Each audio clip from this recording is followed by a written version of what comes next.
From Lagos, the nation's commercial capital, this is the news at 10, live from Channels Television. Reported tonight, Bimbo Oloide. Hello and welcome. Tonight, our foundation lecture holds in Lagos. Speakers propose a roadmap to entrench fiscal federalism in Nigeria through the National Conference. Tension rises in Borno as Jakana village is attacked by Boko Haram sect. 31 people killed.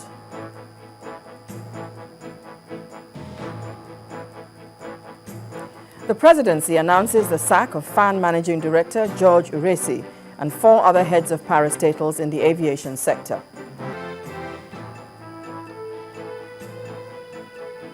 And Russia test fires intercontinental ballistic missile in the Caspian Sea, close to Ukraine. And on business news tonight, delays of cargoes at the Lagos port leads to high rate of interest on imports. Sports news: in spite of problems with World Cup venues, FIFA President Sepp Blatter insists that everything is under control.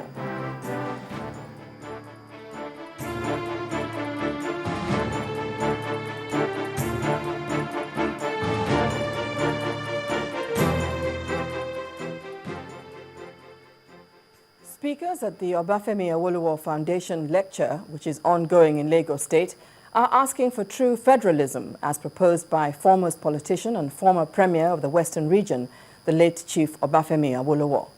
The lead speaker at the event, Professor Pius Adesomi, believes that Chief Awolowo's roadmap should be urgently considered ahead of the proposed national conference in order to fix the anomalies created by the Constitution. The executive director of the foundation, Dr. Tokunbo Awolowo Dosumu, says that the Obafemi Awolowo Foundation, being the custodian of the statesman's intellectual legacy, has decided to place his prescriptions on the matter of the country's constitution before Nigerians and intending delegates to the proposed national conference for rigorous and rational re-examination. She adds that a symposium at this time on the Nigerian constitution could not be more timely, given the fact that the long-awaited national conference will start on March the 18th. For us, solemnly and truly, to dedicate ourselves to seeking the greatest good of the greatest number of our people in Nigeria. The late Nigerian nationalist Chief Obafemi Awolowo, considered as one of the most outstanding politicians in the nation's history. There must be one Nigeria with one constitution and one law for all. The old and the young, even some who never met the late Awo, are gathered here. The values and the political propositions of the late sage is the reason for the assembly.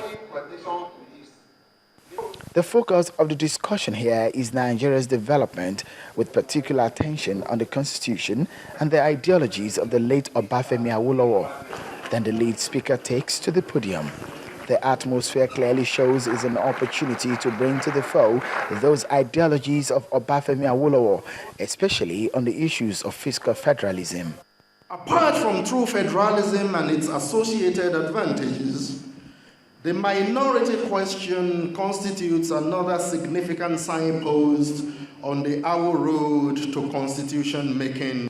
Suffice it to say that he wants that a federal constitution must at all times be sensitive to minorities and sufficiently malleable to take care of their legitimate fears of domination whenever the need arises. Other speakers also add their thoughts. It is not different to forecast governance in Nigeria under a military constitution, which is bound to be unduly complex, inextricably tangled, extremely unwieldy, and wasteful and productive of disharmony and discontent among his people.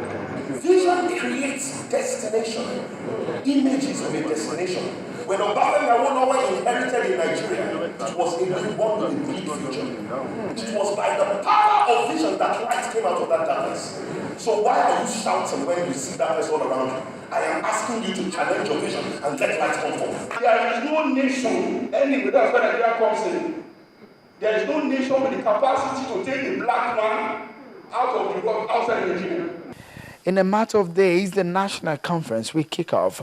Of the podium, some eminent Nigerians give their thoughts on the issues relating to the system of government and what should be considered at the national conference. Entire system of federalism that we have in the world has no replica. Each one of them is an entity to itself. There is nothing that can fit our situation other than true federalism. Nigeria must be restructured back to what we used to be. Now, I'm not saying let's just glean from the past, and there's nothing about our present and future, but only true federalism can fix the problem of Nigeria. The discussion in this forum has been about the Nigerian constitution and the development of the country at large. And it's interesting that this discourse is coming just when the proposed national conference is about to kick off. Well, one will hope that the legacies of Chief Obafemi Awolowo, which has been the case study here today, will help in galvanizing a robust discussion at the national conference. In Lagos, Shehu Okimbaloye reporting for Channels Television News. The deployment of information communication technology in the management of the nation's electoral process has been identified as key to free and fair general elections in 2015. Addressing a forum on how to promote credible elections in Nigeria, the project director of the Democratic Governance for Development, Mr. Murtada Deme, called on the Independent National Electoral Commission not to relent in seeking a new approach for credible polls. A forum on ways of promoting credible elections through the use of information technology. At the gathering were key government officials and representatives of United Nations. The deployment of ICT for the conduct of elections globally is known to guarantee free and fair elections, while the project director of the Democratic Governance for Development advised that the electorates need to be enlightened on the roles of ICT.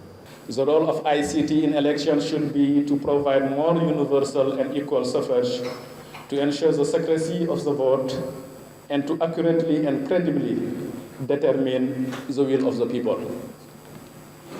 For ICT to play its role faithfully and effectively, all technology in elections should serve to enhance the cardinal principle of accuracy, accessibility, informed electorate, transparency, and stakeholders buy-in.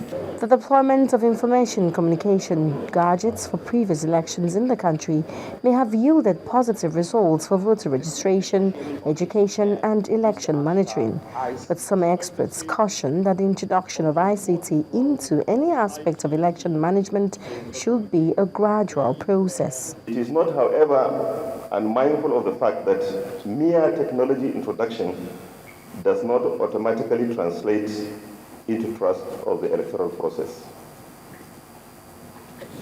As it is often said, in our context, an accurate register of voters is a prerequisite to free, fair, and credible elections. Nigeria is justifiably eager to inject technologies that will enhance our electoral process, given the place of elections in democracy. And as I earlier stated, the National Assembly is very willing and ready to support our electoral process all the way. We have been marrying our local challenges and lessons with international best practices and lessons to reposition our electoral system. As the 2015 general elections draws near, the consensus at this gathering is that the deployment of ICT in the conduct of elections is key to ensuring its credibility.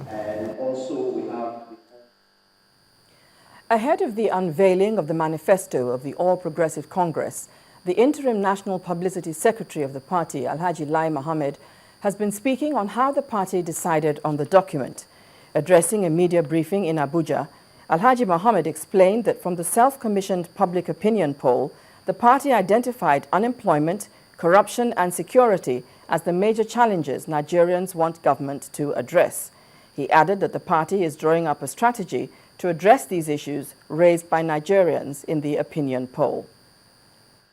We went out not to get a manifesto for Nigerians, but to ask Nigerians, what exactly are your needs? It is the product of this survey that you will find in the draft roadmap to Nigeria. Because we went out and asked them, what are the problems confronting, Nigeria? And everywhere we went, it was job, job, job, job. We asked them, what do you think is the greatest mitigating factor to growth in Nigeria? And they told us, corruption, corruption, corruption. In every part of Nigeria, everybody agreed that without security and stability, there can be no growth. What we got from the Northeast in particular was security as number one problem. Now, you see, this, honestly, for the first time, we feel comfortable that we actually know how Nigerians feel. We actually know what Nigerians want. And this is what is to be embodied in the roadmap, to a new Nigeria. Meanwhile, as the 2015 general election is gathering momentum, in the last few months has witnessed major defections among the various political parties. This time, the Ogun State PDP has received 2,000 defectors from different political parties in the state. During the reception of the defectors in Abeokuta, the state capital, the party leaders promised to continue the reconciliation with aggrieved members. Began on a promising note for the People's Democratic Party, the PDP, with hundreds of defectors pitching their tent with the party in Ilorin, the Kwara State capital, north-central Nigeria. The wave of defections have spread to Ogun State in the southwest. Before now, the opposition All Progressives Congress, the APC, has been the recipient of defectors from the PDP and other parties. Now the umbrella party is welcoming thousands of people switching their allegiance. A former lawmaker leads the defectors from different local governments in Ogun State to the other side. Their reason for leaving the APC is that they're being unfairly treated. We face every attack that you are able to deliver by the grace of God. But the person we work for don't realize we did anything for him. The defectors come with a promise. They're ready to give the ruling APC in Ogun State a big fight at the polls during next year's governorship elections in the state. We have been doing a lot of reconciliation. A lot of people who are annoyed, we have been begging them to come back into the party. That is what we have been doing. If there's going to be anything like fusion, that can only be done by the National Working Committee. It promises to be a tough battle in Ogun State in the next 11 months as all parties go full throttle to ensure that they seize power. As part of its preparations, the People's Democratic Party has started registration of its members across the state. And as the days go by, the various political parties taking part in the 2015 elections in Nigeria will seek to woo more supporters as they realize that winning at the polls is the ultimate decision of the electorate. In part two, after the break, fuel situation bites harder in Lagos. Marketers raise hopes that scarcity will abate soon. That's in a moment. Do stay with us.